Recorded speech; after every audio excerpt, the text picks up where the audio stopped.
இன்னைக்கு இந்த வீடியோவில் எந்த விஷயத்தை பற்றி பேச போகிறோம், யாரை பற்றி பேச போகிறோம் அப்படின்னு சொல்லி கேட்டோம் அப்படின்னா, இந்த வருஷம் தீபாவளி அப்படின்றது இருக்கு இல்லையா, கோலிவுட்டை பொறுத்த வரைக்குமே வந்துட்டு பார்த்தோம் அப்படின்னா முழுக்க முழுக்க யங்ஸ்டர்ஸுகளுக்கான தீபாவளியாக மாறி இருக்கு அப்படின்னு தான் சொல்லணும். ஏன்னா பொதுவாகவே வந்துட்டு பார்த்தோம் அப்படின்னா தீபாவளி, பொங்கல் அப்படின்ற மாதிரியான ஃபெஸ்டிவல்ஸில் வந்துட்டு பார்த்தோம் அப்படின்னா உச்ச நட்சத்திரங்கள் அப்படின்னு சொல்லக்கூடிய ரஜினி, கமல், அஜித், விஜய் இந்த மாதிரியான ஹீரோஸினுடைய படங்கள் அப்படின்றது தான் ரிலீஸ் ஆகும். அதுலேயும் வந்துட்டு பார்த்தோம் அப்படின்னா இந்த வருஷத்தில் ஒரு டைம் வரக்கூடிய தீபாவளி, பொங்கலுக்கு வந்துட்டு லாங் வீக்கெண்ட் அப்படின்றது இருக்குன்றதுனால அதை வந்துட்டு பார்த்தோம் அப்படின்னா மனசில் வச்சு பல படங்கள் ரிலீஸ்க்கு போட்டி போடும் அப்படின்னே சொல்லலாம். பட் இந்த டைம் வந்துட்டு பார்த்தோம் அப்படின்னா உச்ச நட்சத்திரங்கள் எல்லாருமே வழிவிட்டு இளைஞர்களுக்கு வழிவிட்ட மாதிரி அமைஞ்சிருக்கு அப்படின்னு தான் சொல்லணும். ஸோ அந்த வகையில் வந்துட்டு பார்த்தோம் அப்படின்னா இந்த வருஷம் தீபாவளியினுடைய வின்னர் யாரு அப்படின்னு சொல்லி தான் இந்த வீடியோ நம்ம பேச போகிறோம். அதுக்கு முன்னாடி நம்ம சேனலுக்கு நீங்கள் புதுசாக வந்திருந்தீங்க அப்படின்னா இதே மாதிரி அப்பப்போ அப்டேட்டாக போயிட்டு இருக்க விஷயங்கள், அது கரண்ட் அஃபேர்ஸாக இருந்தாலும் சரி, பாலிடிக்ஸாக இருந்தாலும் சரி, ஸ்போர்ட்ஸாக இருந்தாலும் சரி, அப்பப்போ அப்டேட்டாக போயிட்டு இருக்க விஷயங்களை நீங்கள் தொடர்ந்து தெரிஞ்சுக்கணும் அப்படின்னு ஆசைப்பட்டீங்கன்னா மறக்காம சேனலை ஃபாலோ பண்ணி சப்ஸ்கிரைப் பண்ணிக்கோங்க.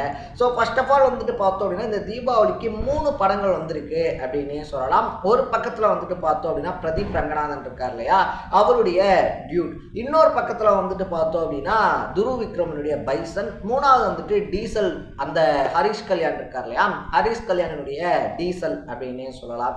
ஸோ ஃபர்ஸ்ட் ஆஃப் ஆல் வந்துட்டு பார்த்தோம் அப்படின்னா ஹரிஷ் கல்யாண் அண்ட் பிரதீப் ரங்கநாதன் இவங்க 2 பேருமே வந்துட்டு பார்த்தோம் அப்படின்னா அடுத்தடுத்து சூப்பர் டூப்பர் ஹிட் திரைப்படங்களுக்கு அப்புறமா வந்துட்டு பார்த்தோம் அப்படின்னா ஒரு ரொம்ப பெரிய எக்ஸ்பெக்டேஷனோட தங்களுடைய படங்களை ரிலீஸ் பண்ணியிருக்காங்க அப்படின்னு தான் சொல்லணும். ஸோ இதுக்கு முன்னாடி நடித்த படங்கள் பெரிய அளவில் பேர் வாங்கிட்டார்ல அப்படின்றதுனால அதை எப்படியாவது நிவர்த்தி பண்ணணும், அப்பாவினுடைய இடத்த நம்மளும் பிடிக்கணும் அப்படின்னு சொல்லிட்டு கிட்டத்தட்ட ஒரு 4 வருஷமாக வந்துட்டு ஹார்ட் எஃபர்ட் போட்ட துருவினுடைய படம் அப்படின்றதும் வந்திருக்கு. ஸோ என்னதான் வந்துட்டு 3 படங்கள் ரிலீஸ் ஆயிருந்தாலும் கூட நம்பர் 1 பிளேஸ் அப்படின்றது ஒரு படத்துக்கு தான் கிடைக்கும். யார் வந்துட்டு தீபாவளி வின்னர், யார் வந்துட்டு பொங்கல் வின்னர் அப்படின்றது எப்பயுமே டாக் ஆஃப் த டவுனாக இருக்கும் அப்படின்னே சொல்லலாம். ஸோ அந்த விதத்தில் வந்துட்டு பார்த்தோம் அப்படின்னா இந்த டைம் வந்துட்டு 3 படங்கள் ரிலீஸ் ஆயிருந்தாலும் 2 படங்களுக்கு இடையில தான் போட்டி அப்படின்னு சொல்லிட்டு கன்சிடர் பண்ணப்படுது. லப்பர் பந்து, பார்க்கிங் மாதிரி வந்துட்டு சூப்பர் டூப்பர் ஹிட் படங்களை கொடுத்திருந்தாலும் டீசல் திரைப்படம் வந்துட்டு பார்த்தோம் அப்படின்னா பெரிய அளவில் பேசப்படலை அப்படின்னு தான் சொல்லணும்.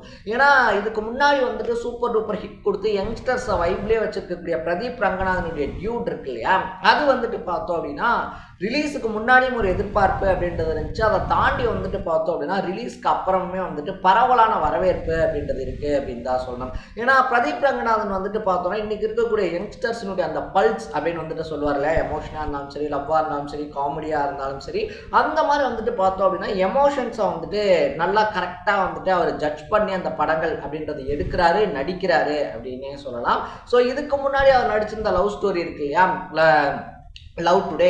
ஸோ லவ் டுடேயுமே பார்த்தோம் அப்படின்னா இன்றைக்கி கரண்ட்டில் இருக்கக்கூடிய யங்ஸ்டர்ஸனுடைய காதல் என்ன மாதிரி இருக்குது அப்படின்றதான் எடுத்திருந்தாரு. அது சூப்பர் டூப்பர் ஹிட் ஆயிருந்துச்சு அப்படின்னு சொல்லலாம். ஸோ கீர்த்திஸ்வரன் அவருடைய டைரக்ஷனில் வந்துட்டு பிரதீப் ரங்கநாதன் நடித்த டியூட் திரைப்படம் தான் இந்த வருஷம் தீபாவளியுடைய வின்னர் அப்படின்னு சொல்லி அனௌன்ஸ் பண்ணிடலாம் அப்படின்னு தான் சொல்லணும். ஏன்னா படத்தினுடைய கதை அப்படின்னு சொல்லி பார்த்துக்கிட்டோம் அப்படின்னா லவ் ஃபெயிலியரில் இருக்கக்கூடிய ஒரு பையன் வந்துட்டு பார்த்தோன்னா அவங்களுடைய மாமா பொண்ணான மமிதா பைஜு இருக்காங்க இல்லையா, ஸோ அவங்கள பார்த்தோம் அப்படின்னா அவங்கள்ட்ட போய் பேசுகிறாப்புல.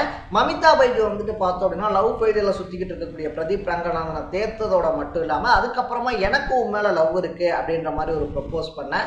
அதை ஃபஸ்ட்டு பிரதீப் ரங்கநாதன் ஏற்றுக்காமல் போக, அப்புறம் பிரதீப் ரங்கநாதன் வந்துட்டு பார்த்தோம் அப்படின்னா மனசு மாதிரி வரும்போது அதை மமிதா பைஜு ஏற்றுக்காம போக, அதுக்கப்புறமா என்ன நடக்குது அப்படின்றதான் கதையாக வச்சிருந்தாலும் பலருமே வந்துட்டு லைஃப்ல கனெக்ட் பண்ணிக்கக்கூடிய ஒரு மூமெண்ட்டாக அந்த படத்தில் இருந்துச்சு அப்படின்னு தான் சொல்லணும். ஸோ மமிதா பைஜு அண்ட் பிரதீப் ரங்கநாதன் 2 பேருமே பார்த்தோம் அப்படின்னா கியூட்னஸாக இருந்தாலும் சரி, பர்ஃபார்மன்ஸு, டான்ஸு, எமோஷன்ஸு, காமெடி அப்படின்னு சொல்லிட்டு எல்லாத்துலேயுமே ஸ்கோர் பண்ணியிருக்காங்க அப்படின்னு தான் சொல்லணும். இன்னொரு பக்கத்தில் எடுத்துக்கிட்டோம் அப்படின்னா நம்ம முன்னாடியே சொன்ன மாதிரி 2 படத்துக்கு நடுவில் தான் போட்டி அப்படின்னும் போது இன்னொரு படம் நம்ம நேற்றே வந்துட்டு பேசியிருந்தோம், மனத்தி கணேசன் இருக்கார் இல்லையா, அவருடைய லைஃப் ஸ்டோரியை தழுவி எடுக்கப்பட்ட பைசன் அப்படின்னு தான் சொல்லணும். ஸோ ஒரு பக்கத்தில் வந்துட்டு பார்த்தோம் அப்படின்னா எமோஷனு, ஃபன்னு, என்டர்டைன்மெண்ட் அப்படின்னு இருக்கக்கூடிய டியூட் இருக்கும்போது இன்னொரு பக்கத்தில் வந்துட்டு பார்த்தோம் அப்படின்னா அழுத்தமான ஒரு கதை அப்படின்னு தான் சொல்லணும். அது வந்துட்டு மாரி செல்வராஜ் இருக்கார் இல்லையா, அவருக்கே உரித்தான பாணி அப்படின்னே சொல்லலாம்.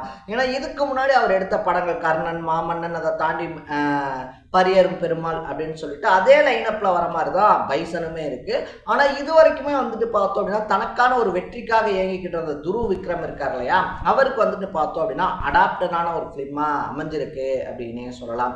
ஸோ பர்ஃபார்மன்ஸ் வைசஸ் அப்படின்னு சொல்லி பார்த்தோம் அப்படின்னா துருவ் விக்ரம் இந்த ரேஸ்ல யாருமே அடிச்சுக்க முடியாது அப்படின்னு தான் சொன்னோம். ஆனா இருந்தாலுமே வந்துட்டு ஒரு படம் அப்படின்றது ஹீரோயினுடைய பர்ஃபார்மன்ஸை மட்டும் சேர்ந்தது கிடையாது. அது மட்டும் இல்லாமல் ஒரு படத்தை வந்துட்டு ஆடியன்ஸ் எப்படி ரிசீவ் பண்றாங்க அப்படின்றத பொறுத்து தான் அந்த படம் ஹிட்டா ஃப்ளாப்பா இல்லை அதை தாண்டி வந்துட்டு ஆடியன்ஸ் கிட்ட போய் எந்த மாதிரி சேர்ந்துருக்கு அப்படின்றத நம்ம டிசைட் பண்ண முடியும்.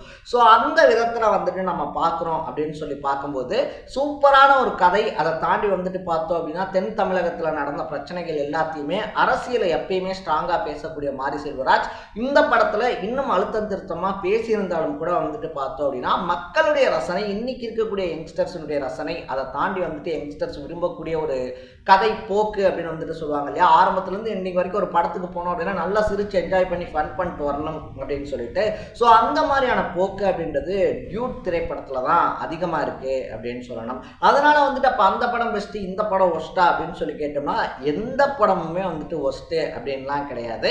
பட் நான் முன்னாடியே சொன்ன மாதிரி வந்துட்டு பார்த்தோம் அப்படின்னா ஒரு ரேஸ் இல்லை ஒரு போட்டி அப்படின்னு சொல்லியிருக்கா, ஒரு 10 பேர் ஓடலாம். பட் 10 பேர் ஓடினாலும் இந்த முதலிடம் அப்படின்றது வந்துட்டு பார்த்தோம் அப்படின்னா ஃபர்ஸ்ட்டாக ஓடி வந்தவருக்கு தான் அப்படின்னு சொல்லுவாங்க இல்லையா, அந்த மாதிரி வந்துட்டு பார்த்தோம் அப்படின்னா என்னதான் இந்த தீபாவளிக்கு 3 திரைப்படங்கள் அப்படின்றது ரிலீஸ் ஆயிருந்தாலும் அதில் நல்ல வரவேற்பு அப்படின்றது டியூடுக்கு தான் கிடைச்சிருக்கு அப்படின்னு சொல்லலாம். ஸோ இதை தாண்டி வந்துட்டு பார்த்தோம் அப்படின்னா பிரதீப் ரங்கநாதனுடைய ஹேட்ரிக் 100 crores அப்படின்றது லோடிங் அப்படின்னும் பல பேர் சொல்ல ஆரம்பிச்சிருக்காங்க. ஏன்னா இதுக்கு முன்னாடி அவர் நடித்த படங்கள் இருக்கு இல்லையா, லவ் டுடே இருக்கு இல்லையா, லவ் டுடே இந்த மாதிரியான படங்களை வந்துட்டு பார்த்தோம் அப்படின்னா 100 crores அப்படின்றத கிராஸ் பண்ணிருந்துச்சு. ஸோ இப்போ வந்துட்டு பார்த்தோம் அப்படின்னா டியூட் திரைப்படமும் 100 crores கண்டிப்பாக டச் பண்ணும் அப்படின்னு எல்லாம் பேச ஆரம்பிச்சிருக்காங்க. ஸோ நீங்கள் டியூட் திரைப்படமும் அதே நேரத்தில் பைசன் திரைப்படம் இந்த ரெண்டையுமே பார்த்துருந்தீங்க அப்படின்னா உங்களுக்கு எந்த திரைப்படம் பிடிச்சிருந்துச்சு, இல்லை இதில் நான் ஒன்று தான் பார்த்துருக்கேன் அப்படின்னா அந்த படம் எதனால் உங்களுக்கு பிடிச்சிருந்துச்சு அப்படின்றத கமெண்ட்ல போட்டு இதே மாதிரி அப்பப்போ அப்டேட்டாக போயிட்டு இருக்க விஷயங்கள், அது கரண்ட் அஃபேர்ஸாக இருந்தாலும் சரி, பாலிடிக்ஸாக இருந்தாலும் சரி, ஸ்போர்ட்ஸாக இருந்தாலும் சரி, அப்பப்போ அப்டேட்டாக போயிட்டு இருக்க விஷயங்களை நீங்கள் தொடர்ந்து தெரிஞ்சுக்கணும் அப்படின்னு ஆசைப்பட்டீங்கன்னா மறக்காம சேனலை ஃபாலோ பண்ணி சப்ஸ்கிரைப் பண்ணிக்கோங்க. நாளைக்கு இதே மாதிரி இன்னொரு இன்ட்ரெஸ்டிங்கான வீடியோவோட சந்திக்கலாம். தட பாய் பாய்.